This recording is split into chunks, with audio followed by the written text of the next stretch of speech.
नमस्कार साथियों, good morning. आपका द एनके स्टडी के यूट्यूब चैनल पर मैं नवीन कुमार एक बार फिर से स्वागत करता हूं।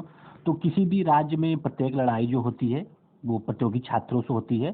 चाहे किसी भी राज्य की सरकार हो, उसका सीधा सीधा जो लड़ाई होता है प्रतियोगी छात्रों से होता है। क्योंकि कोई भी वैकेंसी अपने तय समय सीमा में पूरी नहीं हो पाती है।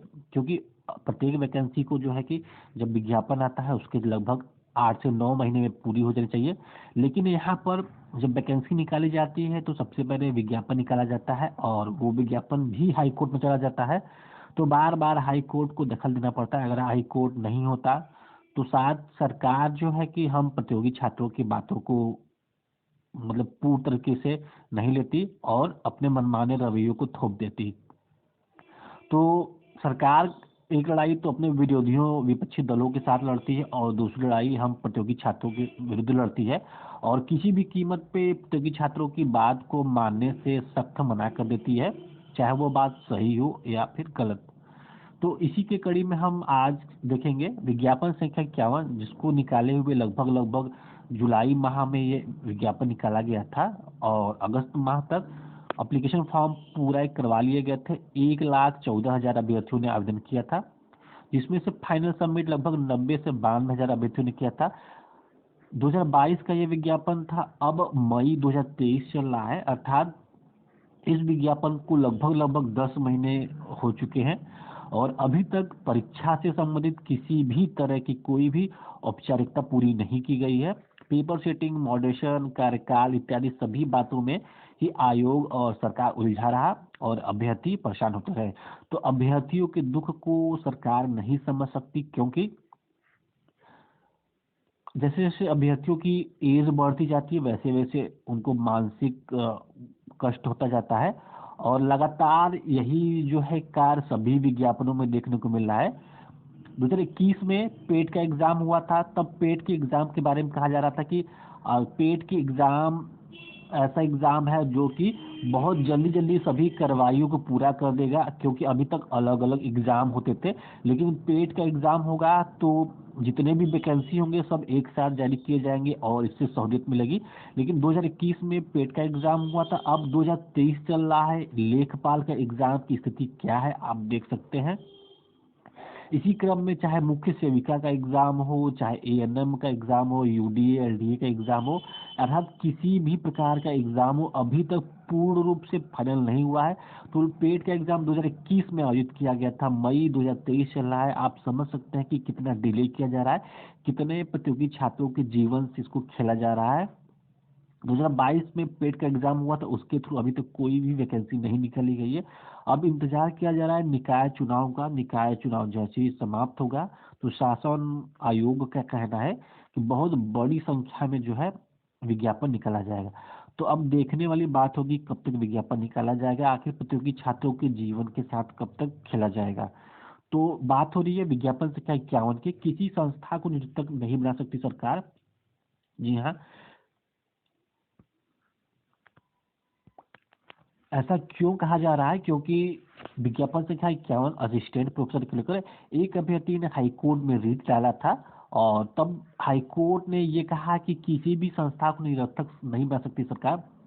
क्योंकि टीजीटी पीजीटी हो या असिस्टेंट प्रोफेसर, दोनों की ही वैकेंसी जुलाई अगस्त में पूरी पूरी कर ली गई थी और तब से लगातार ये डिले करती जा रही है। और क्यों की जा रही है? क्योंकि सरकार की मंशा सही नहीं है इस पे।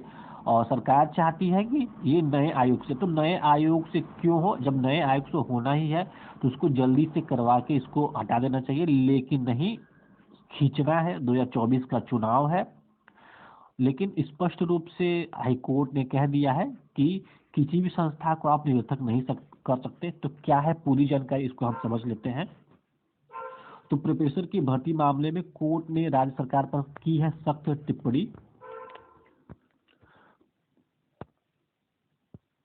तो इलाहाबाद हाई कोर्ट ने उच्चतर शिक्षा सेवा चयन आयोग में 917 सहायक प्रोफेसर पद की भर्ती मामले में सख्त टिप्पणी करते हुए, अर्थात 1017 यहाँ पे पोस्ट है, सख्त टिप्पणी करते हुए कहा कि सरकार किसी संस्था को निरर्थक नहीं बना सकती। हाई कोर्ट ने राज्य सरकार से पूछा है कि क्यों न डॉक्ट्रिन ऑफ नेसेसिटी सिद्धांत, आवश्यकता का सिद्धांत के तहत आयोग को पूरा कोरम पूरा न होने के बावजूद चयन व साक्षात्कार लेने के निर्देश दिए जाए। तो कोर्ट ने साफ साफ स्पष्ट तौर पे कह दिया है कि क्यों न डॉक्ट्रिन ऑफ नेसेसिटी अर्थात आवश्यकता के सिद्धांत के तहत आयोग को कोरम पूरा न होने के बावजूद चयन व साक्षात्कार लेने के निर्देश दिए जाए। याचिका पर अगली सुनवाई 16 मई को होगी। याचिका अधिवक्ता ने कहा है कि कोर्ट को बताया कि राज्य सरकार उच्च शिक्षा, माध्यमिक शिक्षा व प्राथमिक शिक्षा का एक चयन आयोग बनाना चाहती है, इसलिए आयोग व बोर्ड के सदस्यों का कार्यकाल पूरा होने के बाद भी पद नहीं भर रही है। कोरम के अभाव में चयन प्रक्रिया रुकी हुई है। उन्होंने कहा कि ऐसे मामले में आवश्यकता का सिद्धांत लागू कर बचे सदस्यों को चयन पूरा करने की अनुमति दी जाए। तो अब जो भी सदस्य नहीं है या अध्यक्ष नहीं है तो उनको कार्यकाल को थोड़े बहुत समय के लिए एक्सटेंड कर दें, जब तक ये विज्ञापन पूरा नहीं होता। जब जैसे ही विज्ञापन पूरा होगा, इंटरव्यू पूरा होगा, नियुक्ति मिल जाएगी, उसके बाद जो है कि आयोग के अध्यक्ष और सदस्यों को जो है कि इसमें नए आयोग में समाहित कर दे या फिर उनके कार्यकाल को खत्म कर दे। तो ऐसा तो सरकार कर सकती है, लेकिन सरकार की मंशा यहाँ पे साफ नजर नहीं आती है। तो न्यायमूर्ति ने कहा कि कैबिनेट प्रस्ताव पारित कर चुके हैं, लेकिन जब तक यह कानून न बन जाए तब तक वर्तमान व्यवस्था ही प्रभावी होगी। सरकार किसी संस्था को निरर्थक नहीं कर सकती। महेंद्र सिंह व 3 अन्य की याचिका में 2022 से रुकी 970 सहायक प्रोफेसर की भर्ती पूरी करने की मांग की गई है। राज्य सरकार की तरफ से कहा गया है कि आयोग का कोरम 3 सदस्यों का है। इस समय 2 ही सदस्य हैं, पर कोर्ट ने ललित मोदी और डॉक्टर सुब्रमण्यम स्वामी के मामले में सुप्रीम कोर्ट द्वारा दिए गए निर्णय का उल्लेख किया है। कहा है कि राज्य सरकार द्वारा आयोग में नियुक्ति न करने के आधार पर चयन प्रक्रिया को अनिश्चित काल के लिए लंबित नहीं किया जा सकता है। तो मतलब सरकार की ओर से कहा जा रहा है कि वर्तमान में जो है कि आयोग में 2 सदस्य हैं, तो एक सदस्य की नियुक्ति कर दे तो हो जाएगा कोरम पूरा। लेकिन सरकार आयोग तो चाहती नहीं ऐसा, या सरकार तो चाहती नहीं ऐसा करना। तो राज्य सरकार की ओर से कहा गया कि सभी स्तर के आयोगों का एकीकरण कर एक आयोग बनाने का प्रस्ताव कैबिनेट से पारित किया गया है। इस दलील को अस्वीकार करते हुए कोर्ट ने कहा है कि उच्चतर शिक्षा सेवा आयोग अधिनियम 1980 विधायिका द्वारा पारित विद्यमान कानून है और वर्तमान में लागू है। मात्र कैबिनेट के प्रस्ताव के आधार पर इस कानून को निष्क्रिय नहीं किया जा सकता। न्यायमूर्ति ने कहा कि राज्य सरकार को निर्देश दिया है कि या तो वह कोरम पूरा करने के लिए आवश्यक कदम उठाए, नहीं तो वह अगली तिथि पर आयोग को चयन प्रक्रिया पूर्ण करने के लिए आवश्यक निर्देश जारी करने के लिए हलफनामा दे। तो यहाँ पे एक बात साफ साफ स्पष्ट तौर पे सामने निकल के आती है कि हाईकोर्ट ने 2 बातों का पे यहाँ पे आयोग को निर्देश दिए हैं। एक निर्देश दिया है कि पहले या तो कोरम पूरा करे, और कोरम पूरा करने के बाद जो है कि जो अगला स्टेप है एग्जाम डेट अनाउंस करने की, वो तिथि अनाउंस करे। ये नहीं तो आयोग को चयन प्रक्रिया पूर्ण करने के लिए आवश्यक निर्देश जारी करने के लिए हलफनामा दे। तो ये 2 बातें स्पष्ट तौर पे आयोग को हाईकोर्ट की तरफ से फटकार लगी है। और 16 मई को जो है कि अब इसकी सुनवाई है, देखते हैं 16 मई को क्या होता है। तो अगर सब कुछ ठीक ठाक रहा तो आपको बहुत जल्द ही डेट देखने को मिल सकती है। तो इसी प्रक्रिया जैसा कि असिस्टेंट प्रोफेसर के मामले में ऐसा देखा जा रहा है, तो इसी के तहत अब टीजीटी पीजीटी की भर्ती को भी आगे बढ़ाया जा सकता है। टीजीटी पीजीटी के लिए भी याचिका दायर किया जा सकता है, और इसी को क्योंकि सेम मामला है तो सरकार कहीं ना कहीं सरकार बैकफुट पर नजर आ जाएगी और एग्जाम कराने को विवश हो जाएगी पुराने आयोग से। तो देखिए एक और इसी से संबंधित एक और न्यूज है कि प्रस्तावित आयोग के कारण लटकी है भर्ती। तो जब आयोग ये अभी प्रस्तावित है उसके पहले ही जो है कि सरकार ने भर्ती को लटका दिया है। अच्छा, सबसे बड़ी बात ये तो जब चुनाव होता है, चुनाव के लास्ट फेज, अगर चुनाव कई चरणों में होता है तो चुनाव का जो लास्ट फेज होता है उसके 2 या 3 दिन बाद ही परिणाम आ जाते हैं। 1 सप्ताह के अंदर अंदर शपथ ग्रहण हो जाता है और कार्य करना प्रारंभ कर देते हैं। लेकिन यहाँ पे अभ्यर्थियों के जीवन से खेला जा रहा है। विज्ञापन आने से लेके सारी प्रक्रियाएं हाईकोर्ट के माध्यम से चली आती है। आप जो है कि वीडियो री एग्जाम के बारे में देख सकते हैं कि वीडियो री एग्जाम 2018 में इसका एग्जाम विज्ञापन आया था। मई 2023 चल रहा है, जून 26-27 जून को इसका एग्जाम होना है। तो किस तरह आप 5 साल लग गए वीडियो के एग्ज़ाम कराने में। तो आप समझ सकते हैं कि स्थिति क्या है, बहुत ही भयावह स्थिति है। आखिर सरकार नहीं समझेगी तो कौन समझेगा।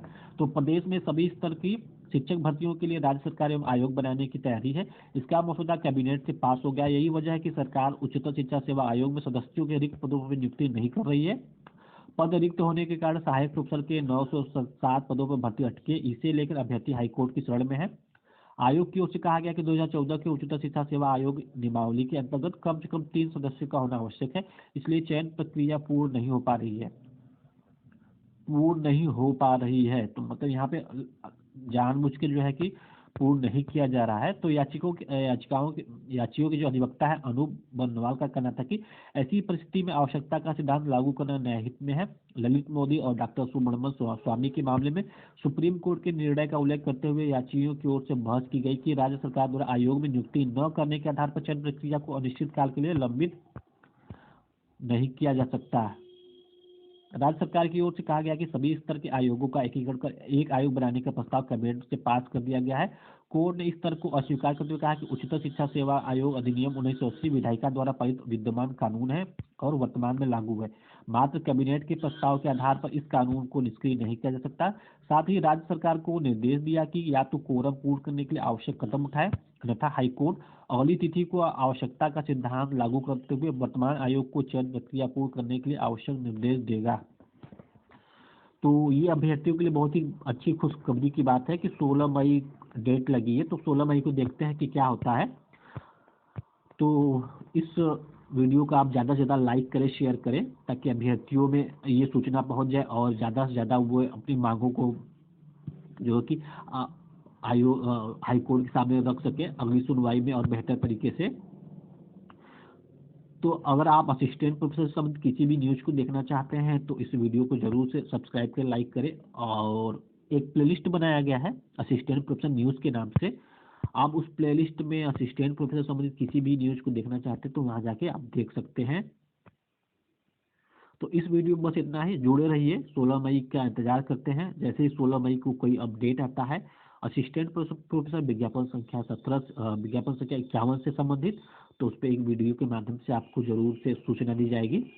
तब तक के लिए ज़्यादा से ज़्यादा दोस्तों लाइक करें, क्योंकि लाइक ही हमारी ताकत है।